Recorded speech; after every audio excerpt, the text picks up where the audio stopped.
로마서 13장 1절로 7절까지 말씀입니다. 우리 한 절씩 교독하고 마지막 7절은 같이 읽도록 하겠습니다. 각 사람은 위에 있는 권세들에게 복종하라. 권세는 하나님으로부터 나지 않음이 없나니 모든 권세는 다 하나님께서 정하신 바라. 그러므로 권세를 거스리는 자는 하나님의 명을 거스림이니 거스리는 자들은 심판을 자취하리라. 다스리는 자들은 선한 일에 대하여 두려움이 되지 않고 악한 일에 대하여 되나니 내가 권세를 두려워하지 아니하려느냐. 선을 행하라. 그리하면 그에게 칭찬을 받으리라.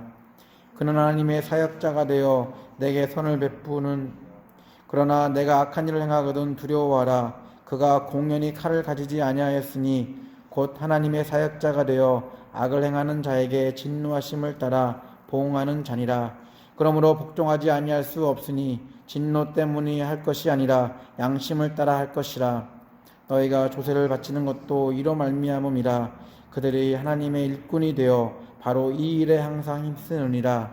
모든 자에게 줄 것을 주되 조세를 받을 자에게 조세를 바치고 관세를 받을 자에게 관세를 바치고 두려워할 자를 두려워하며 존경할 자를 존경하라. 아멘. 할렐루야. 거룩한 주일, 우리 주일 전에 우리 예배자로 나오신 여러분들을 주의 이름으로 축복합니다.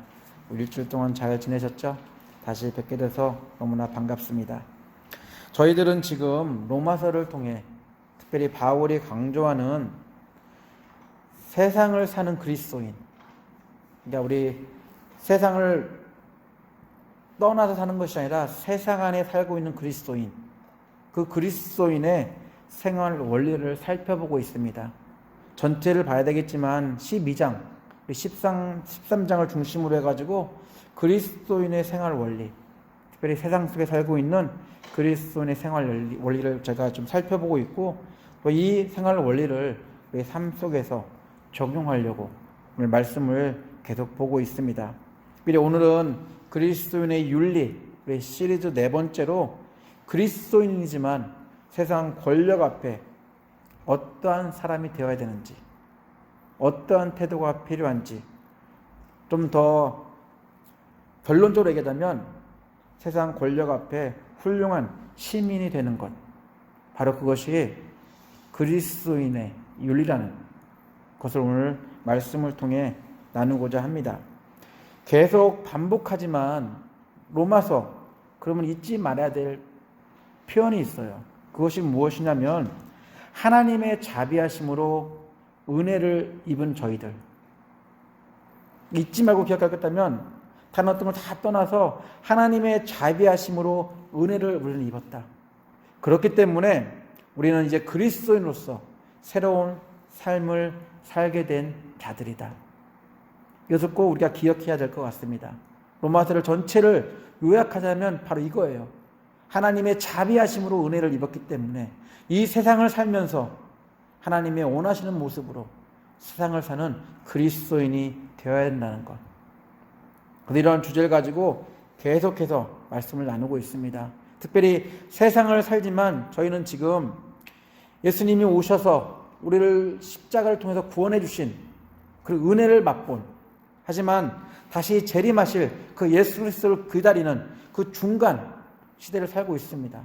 이 중간 시대에서 성경은 종말적인 시대라고 얘기를 합니다. 저희는 종말론적인 시대를 살면서 어떠한 모습으로 살아야 되는지, 성경이 말하고 있는 거룩하고 성숙한 그리스도인의 모습이 어떤 것인지, 그것을 우리가 지금 계속 로마서 12장, 13장을 통해서 보고 있습니다. 그래서 우리 지난 몇 주에 걸쳐가지고 그리스도인의 윤리는 개인 윤리로만 끝나지 않는다. 그리스도의 윤리는 하나님과의 관계된 삶으로부터 시작하는 것, 바로 예배자가 어떤 예배자가 되어야 되는지, 그것으로 시작을 해가지고 점차적으로 넓혀져 가고 있습니다. 그 반경이 나로부터 시작해가지고 나와 만나는 다른 그리스도인들, 또한 더 나아가서 우리 그리스도인들 밖에 있는 사람들에게까지 그 반경이 확대되어 가고 있습니다.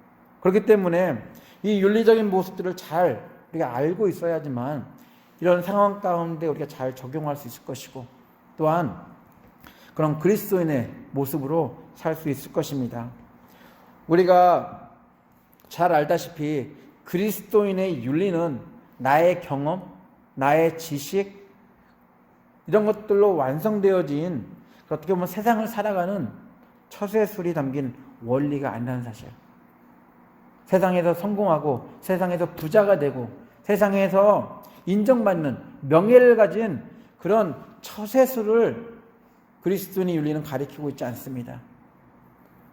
도리어 그리스도인의 윤리라고 말하면서 성경이 말하고 있는 것은 예수 그리스도를 통해 보여주신 하나님 나라의 그런 삶의 방식, 하나님 나라의 모습이 어땠는지 그것을 우리에게 말씀하고 있습니다.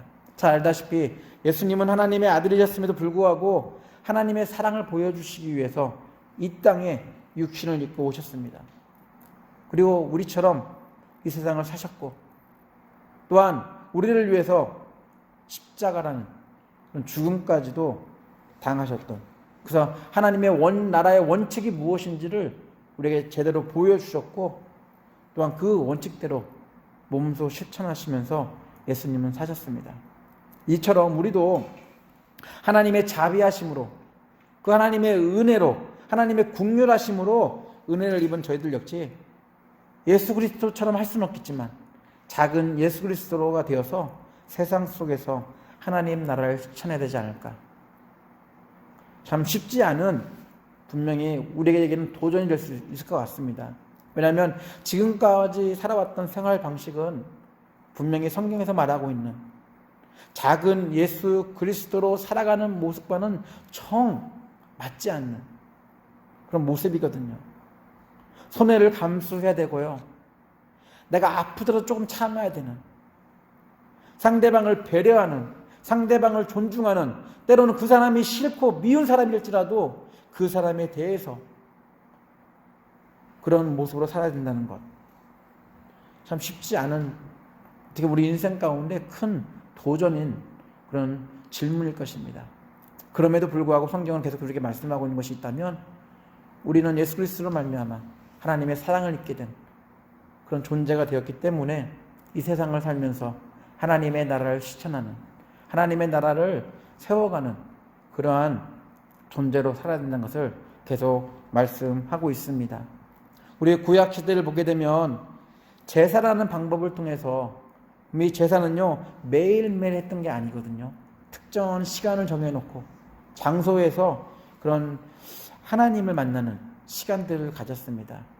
어떻게 보면 그런 때만, 그런 기간에만 거룩해지는, 아니 거룩해지려고 하는 모습을 통해서라도 하나님의 은혜를 구하는 그런 시간들이 있었습니다. 하지만 예수 그리스도 이후에 우리 그리스도인들은 정해진 시간에 그런 동물을 드리는 희생 제사가 아닌 우리 로마서 12장 1절에서 말하고 있는 우리 자신을 희생 제물로 드리는, 분명히 어떤 요구라든지 어떠한 것도 할 수 없는 그런 제물이 되어서 우리 자신을 드리는 그런 삶, 바로 이것이 그리스도인의 삶이다라고 이야기를 하고 있습니다. 그래서 하나님과 동행하는 삶의 원리를 추구하며 사는 것, 바로 이것이 우리가 해야 될, 우리가 보여줘야 될 모습이고 행동이라는 것. 그래서 성경을 통해서 우리에게 계속해서 말씀하고 있습니다. 더 나아가서 분명 하나님께서는 우리에게 맞는, 우리 세상에 살고 있지만 우리에게 맞는 은사를 주셔가지고 그 은사에 맞게 섬기도록, 은사에 맞게 또한 다른 사람들을 배려하도록 해주셨다는 것.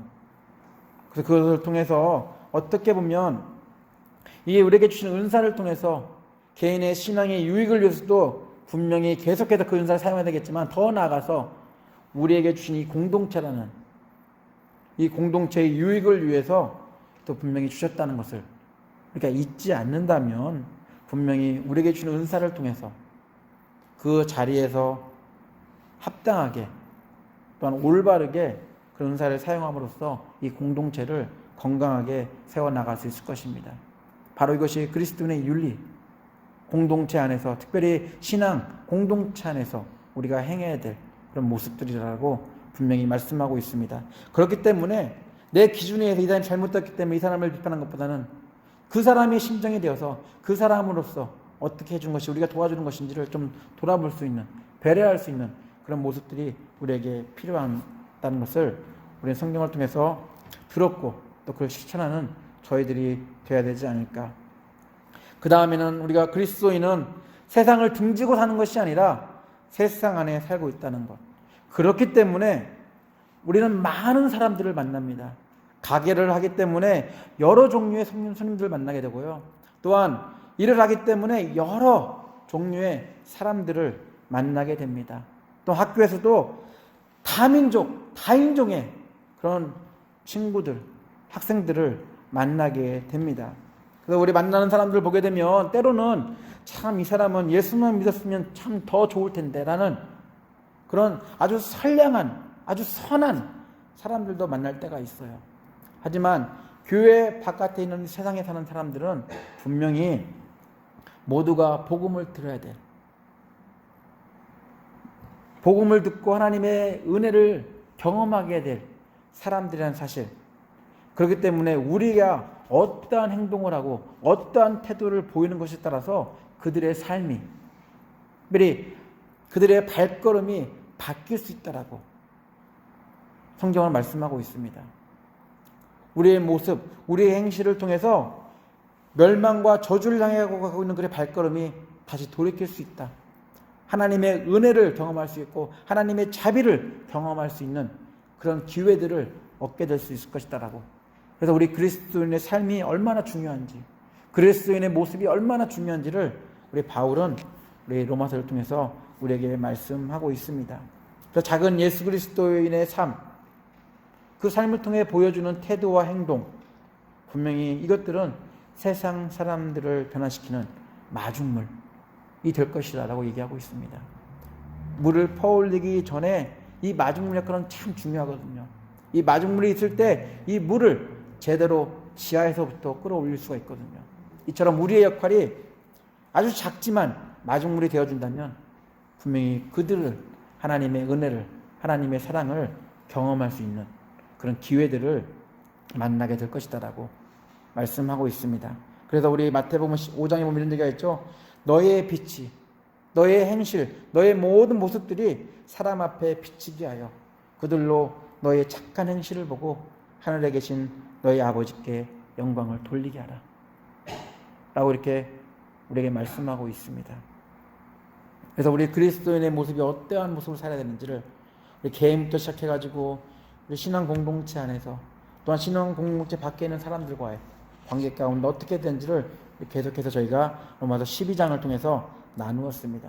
오늘은 로마서 13장을 통해서 좀 세상에 속해 있는 저희들이 이제는 어떠한 모습을 살아야 되는지, 그래서 저는 제목을 세상 시민권자라고 타이틀을 붙였습니다. 우리가 예수를 믿었기 때문에 세상을 등지고 사는 것이 아니라고 분명히 말씀드렸습니다. 바울의 강조점은 그거예요. 거룩과 세상을 구별하지 않았습니다. 우리 당연히 세상에 속해 있기 때문에 세상에 속해 살면서 어떤 삶을 살아야 되는지 이걸 연결시켜서 계속 얘기하고 있거든요. 하지만 기독교는 계속해서 그걸 잘못된 가르침을 통해 가지고 계속 분리를 시켰어요. 교회는 거룩하다. 교회 밖은 거룩하지 않다. 이런 식으로 계속 분리시켰고 나누었습니다. 하지만 바울은 그렇지 않거든요. 너의 삶의 터전이 바로 선교지라는 사실, 하나님의 나라가 세워져야 될 곳이라는 걸 강조하면서 그걸 구분하지 않고, 그래서 삶의 터전 가운데 너의 일상의 삶을 하나님을 기쁘시게 하는 그런 온전히 되었을 때 바로 그것이 거룩한 터전이 된다는 것, 하나님이 함께 하시는 거룩한 곳이 된다는 것을 계속 얘기하고 있거든요. 그래서 로마서 13장을 통해서 특별히 세상 권력, 세상의 시민권자를 가지고 있기 때문에 분명히 시민권자라는 얘기는 그런 정부의 아래 살고 있는, 정부의 도움을 받으며 살 수밖에 없는 그런 존재라는 것을 강조하는 표현입니다. 그래서 이 세상 권력 앞에 우리가 어떻게 그런 시민권을 가진 사람으로서 어떻게 살아야 되는지를. 분명히 그럴 수 있었을 것 같아요.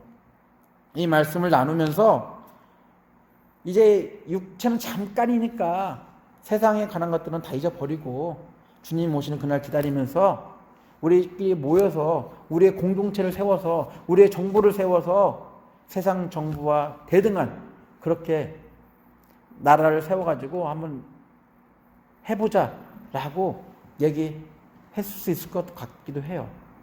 하지만 바울은 그렇게 얘기하지 않고 그런 식으로 접근하지 않습니다. 또한 이 당시는 분명히 주님이 다시 오신다는 말씀을 하셨기 때문에 그것을 기다리는 많은 사람들이 있었어요. 그렇기 때문에 자기의 믿음 가지고 순교까지도 담담하게 받아들였던 시대였거든요. 분명히 자기 살아생전에 주님이 오실 것 같은 그런 뉘앙스를 말씀하시는 주님의 이야기를 들었기 때문에. 하지만 주님은 벌써 2000년이 지난 지금도 아직 오시지 않았거든요.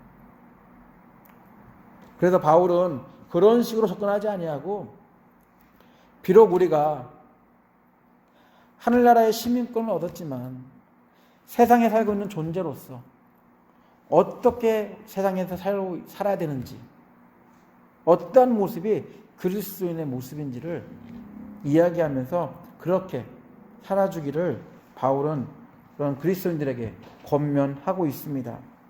그래서 세상 권세, 그럼 우리가 좀 잘못 생각하는데요. 오늘 성경의 표현대로 하면 세상 권세가 있는 이유는 세상 질서를 위해서 세상 권세가 있다라고 이야기하고 있습니다. 우리 질서는요, 하나님이 가장 좋아하시는 단어예요. 그래서 이 질서는 세상이 자기들이 필요해서 먼저 만든 것이 아니라 하나님이 맨 처음 이 피조물을 창조하실 때 질서에 따라서 모든 것을 창조하셨습니다. 질서에 따라 운행하도록 만들어 놓으셨어요. 또한 우리 아담을 통해서도 동물들 이름을 지을 때도 질서에 따라서 다 동물들 이름을 짓게 만들었습니다. 그처럼 질서는 세상에 만든 것이 아니라 하나님의 창조 법칙이었다는 사실. 이 세상이 돌아가는 데서는 이 질서가 빠지면 분명히 제대로 돌아갈 수 없다는 것을 알고 계셨기 때문에 세상 권세를 통해서 이 질서가 돌아가도록 하나님은 만들어 주셨습니다. 그래서 각 개인들뿐만 아니라 우리 교회 또한 사회, 이 세상에 질서를 주셨고 질서에 맞게 순종하라고 우리에게 말씀하고 있습니다. 그래서 이 질서를 유지하기 위해서 세상 권세를 주신 이유는 세상 우리 사람들 중에서 그런 어떤 특정한 사람들에게 지도자라는 직분을 줘가지고 그들로 하여금 이런 권력을 행할 수 있게 한 이유는 질서를 위해서 하나님은 그 지도자들을 세웠다라고 말씀하고 있습니다. 그렇기 때문에 지도자들의 종교나 신념에 상관없이 그들의 지도력에 의해서 분명히 세상이 질서 속에서 움직여야 할 것입니다. 참 재미있는 것은요, 그 사람이 예수를 믿든 믿지 않든 그에 상관없이 세상 권력을 가진 자들에 대해서 하나님의 사역자 또한 하나님의 일꾼이라는 표현을 쓰고 있다는 것입니다. 왜 이런 표현이 가능할까요? 우리가 하나님의 사역자, 하나님의 일꾼 그러면 하나님만을 전적으로 사랑하면서 하나님께 은혜를 받은 사람들이 하나님께 맡겨진 사역을 감당하는 사람들이기 때문에 이런 표현을 쓴 걸 맞다 생각합니다. 하지만 전혀 하나님을 알지 못하는, 분명히 그 중에 아는 사람도 있겠지만 일반적으로 하나님을 알지 못하는 그런 사람들에게 왜 하나님의 사역자, 하나님의 일꾼이라는 표현을 쓰게 되었을까? 이것은요, 어떻게 보면 그들을 통해서 하나님의 사역자, 하나님 일꾼이라 불리는 세상의 지도자들, 세상의 권력자들을 통해서 타락한 인간들의 최소한 생존권을 보장하시려는, 최소한의 질서를 통해서라도 그들의 생명을 지키고자 하시는 하나님의 은혜를 그들을 통해서 느낄 수 있게 하기 때문에 그들에게 하나님의 사역자, 하나님의 일꾼이라는 표현을 쓰지 않았을까. 그래서 그들을 통해서 우리가 이런 신학적인 용어로 일반 은총이라고 그러거든요. 이거는 모두에게 임하는 하나님의 은총입니다. 비가 내리고 해가 뜨고 하는 이런 모든 것들, 이런 모두가 어떤 특정한 사람들에게만 하나님의 은혜가 임해서 그를 하나님이 사랑하신 게 아니라 인류 모두가 공평하게 하나님의 그런 은혜를 누릴 수 있는 것, 그래서 일반 은총이라 그러는데 바로 이런 세상의 지도자를 통해서 하나님의 일반 은총을 누리게 하는 그런 하나님의 그런 은혜가 그 안에 담겨 있다는 것입니다. 그래서 하나님은 이 일반 은혜를 모두가 누리게 하기 위해서 세상 지도자들을 통해서 그 질서를 유지하고 또 질서를 유지하면서 세상의 시민권자들이 보호받으면서 잘 살 수 있도록 하기 위한 하나님의 뜻이 그들에게 있었기 때문에 그들을 하나님의 사역자, 하나님의 일꾼이라고 부르지 않았나. 그들이 해야 될 일이 있다면 분명 하나님의 도구로서 질서를 위해 그들의 맡겨진 그런 일들을 감당해야 될 것입니다. 그래서 우리가 세상에 돌아가는 여러 가지 모습들을 보면서 참 불만이 있을 때가 참 많아요. 어떻게 이렇게 할 수 있을까, 정부가? 어떻게 이러한 모습들을 할 수 있을까? 때로는 그런 정부가 하는 모습들을 보면서 우리가 비판하고 나아가지만 또 정부 나름대로도 자기들의 권력이 영원할 것처럼 그렇게 함부로 자기들에게 주어진 이 권력을 사용할 때가 너무 많이 있기 때문에 우리가 그런 모습을 보면서 참 안타깝기도 하고 왜 내가 이곳에 살고 있는지 그런 의문이 들 때가 참 많이 있습니다. 그래서 분명히 질서를 위해서 하나님이 권력자들에게 그런 지도자라는 그런 사역을 맡기셨는데 그렇게 하지 않은 모습들, 그들은 나름대로 자기의 권력이 영원할 것처럼 절대적인 것처럼 행동하지만 분명히 하나님은 그들을 통해서 우리 모든 인류가 일반적으로 하나님의 은혜와 사랑을 경험할 수 있게 하셨다는 그런 뜻 안에서 보게 되면 그들이 갖고 있는 이 권력, 분명히 그것은 영원하지 않다는 것. 그래서 우리 다니엘을 보게 되면요, 포로로 잡혀갔습니다. 근데 거의 감옥에 있는 상태에서 그 포로로 잡아간 느부갓네살 왕이 꿈을 꿉니다. 이 꿈에 대해서 참 많은 그런 해석하고 싶은 그런 마음이 들어서 나라를 통해서 꿈을 해석할 수 있는 사람을 찾어요. 하지만 아무도 그 꿈을 해석해 주지 않습니다. 그때 다니엘이 분명히 죽음을 피할 수 없는 이 다니엘이 우리 옥을 감당하는 사람한테 얘기해가지고 자기가 꿈을 풀 수 있다라고 얘기를 해서 이 다니엘이 이 느부갓네살 왕의 꿈을 해석을 해줍니다. 그러면서 다니엘이 하는 얘기가 있어요. 느부갓네살 왕은 자기의 권력이 오래 갈 줄 알았거든요. 하지만 꿈을 통해서 그렇지 않다는 것을 하나님이 보여주십니다. 그러면서 다니엘이 우리 느부갓네살 왕이 이렇게 얘기합니다. 다니엘이 말하여 이르되 영원부터 영원까지 하나님의 이름을 찬송할 것은 지혜와 능력이 그에게 있음이로다. 그는 때와 계절을 바꾸시며 왕들을 패하시고 왕들을 세우시며 지혜자에게 지혜를 주시고 총명한 자에게 지식을 주시는도다. 그는 깊고 은밀한 일을 나타내시고 어두운 데에 있는 것을 아시며 또 빛이 그와 함께 있도다. 그래서 세상 권력, 우리가 볼 때는 참 안 좋은 모습들이 있을지라도 그런 권력들은 영원하지 않다는 것. 분명 하나님의 또 그런 뜻에 따라서 언제든지 폐해질 수도 있고 세워질 수 있는 것이 세상 권력이라는 것. 왜냐하면 하나님이 그들에게 주신 임무가 있다면, 책임이 있다면 이 세상이 질서 가운데 잘 돌아가도록 그들에게 그런 일들을 맡기셨기 때문입니다. 그래서 이 하나님의 그런 은총으로 말미암아 모든 사람들이 세상 권력 앞에서 질서를 잘 지킴으로써 그래서 이 세상이 질서롭게 잘 돌아가는 것, 바로 그 모습을 하나님이 보고 싶었다는 것. 그래서 우리가 그리스도인으로서 해야 될 일이 있다면 우리에게 주어진 이 시민권자로서, 세상을 살고 있는 시민권자로서 세상을 우리를 지켜주고 우리를 보호해주는 이 정부에 대해서 우리가 그런 질서를 잘 지키는 것이 우리가 해야 될 거라는 것을 말씀하고 있습니다. 우리가 벌을 안 받기 위해서 이 질서를 잘 지키는 것이 아니라 그리스도인의 양심으로, 그리스도인의 양심이 무엇이죠? 하나님이 세우신 질서라는 것을 우리가 기억하면서 그것을 지키기 위해서 바른 그리스도인으로서 그런 시민된 우리의 책임을 다하는 것, 바로 그것이 우리가 세상 권세를 향한 그리스도인의 윤리다라고 이야기를 하고 있습니다. 며칠 전 우리 보셨는지 모르겠는데요, 미국 텍사스주에서 상상하기 힘든 일이 있었습니다. 어떤 일이냐면요, 분명히 한참 전에 서부 시대는 끝나는데 말을 탄 백인 경찰이 흑인을, 우리 잘못한 것으로 잡힌 흑인을 수갑과 줄로 묶어서, 경찰은 말을 타고 이 흑인은 줄에 끌려가지고, 줄에 묶인 채로 끌려가지고 경찰서로 가는 그런 모습이 찍힌 사진이 얼마 전에 나왔습니다. 분명히 흑인은요, 건물을 무단 침입했습니다. 그래서 가장 먼저 도착한 사람이 이 말을 탄 경찰이 먼저 도착했다고 합니다. 그래서 우리 조사를 마치고 분명히 경찰차가 도착하는 걸 기다렸어야 했는데 그걸 기다리지 않고 그냥 어떤 이유인지 모르겠지만 이 흑인을 줄에 묶어가지고 포박한 채 경찰은 말에 타고 끌고 경찰서로 갔다고 합니다.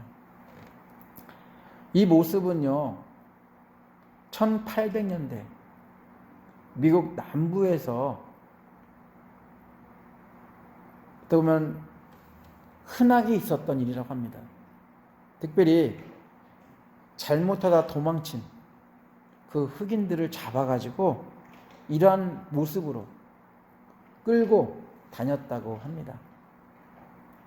그래서 이런 일 때문에 어떻게 보면 그렇지 않아도 지금 최근에 인종차별 문제 때문에 참 많이 시끄러운데 더 정부에 대해서 불만, 불신하는, 특별히 인종차별을 하고 있는 그런 모습에 대해서 비판의 그런 일들이 더 거세지고 있는 그런 어떤 비판에 더 불을 붙이는 일이 되었습니다.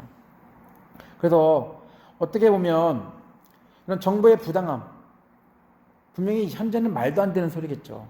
하지만 이런 부당한 모습들 때문에 개인은 분명히 잘못한 건 있겠지만 개인의 모멸감은 더 컸을 것입니다. 더 나아가서 세상 권력이 이렇게 해야 되는지, 질서를 유지하는 건 참 좋지만 이런 방법으로 사람을 무시하면서 질서를 지키는 것이 진짜 공권력인지라고 생각하면서 그것에 불만을 우리가 참 갖게 됩니다. 분명히 이런 일들이 아니겠죠. 분명히 잘하는 일도 참 많이 있습니다. 하지만 잘 못하는, 질서를 유지한다고 하면서도 잘못하는 그런 일들이 참 많이 있거든요.